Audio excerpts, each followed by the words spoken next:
addition to the 6 assumptions that were outlined in the previous video, Knowles also put forward a conceptual framework called the Andragogy and Practice Model to apply andragogy across multiple domains of adult learning practice.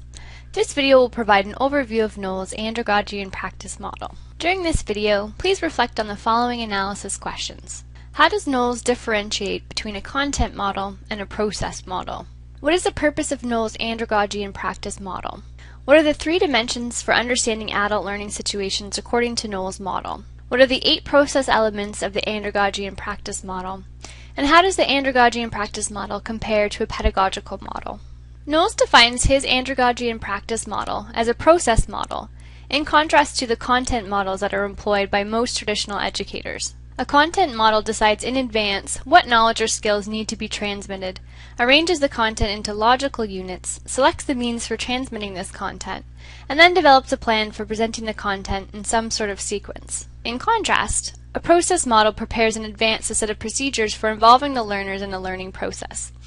Thus, a content model is concerned with transmitting information and skills, whereas a process model is concerned with providing procedures and resources for helping learners acquire information and skills. Knowles' Andragogy and Practice Model offers a 3-dimensional process for understanding adult learning situations. The 3 dimensions of andragogy and practice are goals and purposes for learning, individual and situation differences, and andragogy, the core adult learning principles. The Andragogy and Practice Model expands the 6 andragogical assumptions by separating the goals and purposes of learning from assumptions and accounts for individual, situational, and subject matter differences in the learning situation. It can be used to help determine the extent to which andragogical principles fit a particular adult learning situation. You can view an image of the Andragogy and Practice Model by clicking on the link. In this model, goals for adult learning may occur for the purpose of advancing individual, institutional, or societal growth. Although we typically associate adult learning with individual growth, it's frequently sponsored by or embedded in organizational or societal contexts. Knowles explains that the goals and purposes for adult learning are conceptually separate from the core andragogical assumptions, because andragogy focuses on the learning transaction, as opposed to the overall goal for which the adult learning program is offered. Knowles proposed that individual and situation differences also impact adult learning and act as filters that shape the practice of andragogy. Individual and situational differences are grouped into the following categories. Subject matter differences. Differences in subject matter may require different learning strategies. Situational differences, which are differences in location, group size, social and cultural factors which may also alter the learning transaction. And individual learner differences, such as individual cognitive skills, personality, and prior knowledge. Originally, Knowles presented 7 process elements in the Andragogy and Practice Model. However, in 1995, he added a new first element, which brought the total to 8 processes. The processes include preparing learners for the program, establishing a climate conducive to learning, involving learners in mutual planning, involving learners in diagnosing their learning needs, involving learners in forming their learning objectives, involving learners in designing learning plans, helping learners to carry out their learning plans, and involving learners in evaluating their learning outcomes. The first element recognizes the importance of preparing adult learners for the learning transaction prior to the event. One method to prepare learners is to send information about the adult learning program in advance, which includes a description of the program's purpose, objectives, meeting time and place, audience, registration procedures, and potential benefits. You may also suggest things for them to think about in advance, such as what questions, topics, and problems they hope the program will deal with. This helps learners arrive with realistic expectations about the learning experience. The next element is to develop an environment that encourages learning.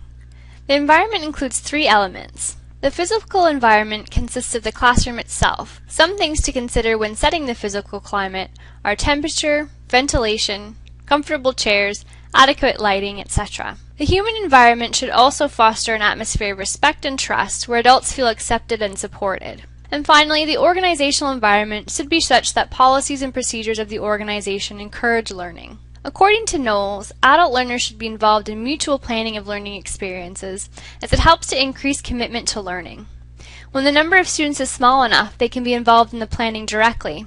Or with larger groups, you can make use of representative councils, committees, or teams in the planning process. It is important for adult learners to be able to recognize gaps between their present knowledge and competencies and where they want to be, so that they're able to identify specific directions of desirable growth. Knowles outlined 3 sources of data for determining learning needs. The first is the individual learner's own perception of desired behavior, performance, or competencies.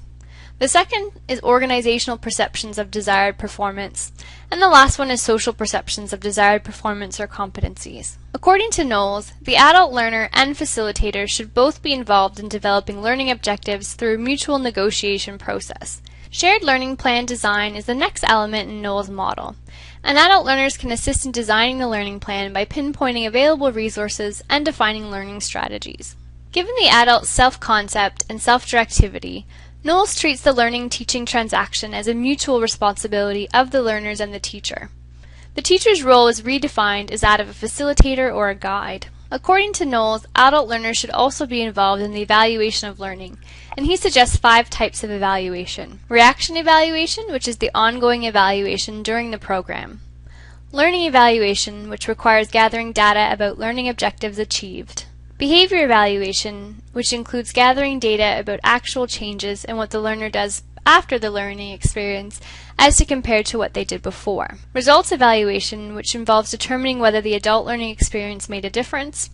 And finally, re-diagnosis of learning needs, which helps learners to re-examine their models of desired competencies and reassesses the discrepancies between the model and their newly developed levels of competency. Overall, Knowles' Andragogy and practice model provides a set of guidelines or prescriptions for how to best organize and carry out educational experiences for adults.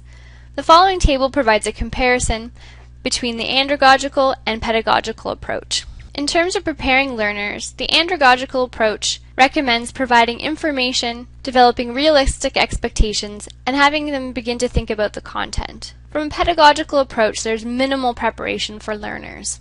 With regards to climate, an andragogical approach recommends a relaxed, trusting, mutually respectful, warm, collaborative, supportive, and open environment, whereas a pedagogical approach tends to be more authority-oriented, formal, and competitive. In terms of planning, the andragogical approach recommends mutual planning, where in a pedagogical approach the planning is typically done by the teacher. Within the andragogical approach, the diagnosis of learning needs and the setting of objectives are done through mutual assessment and a negotiation, whereas in the pedagogical approach these are typically done by the teacher.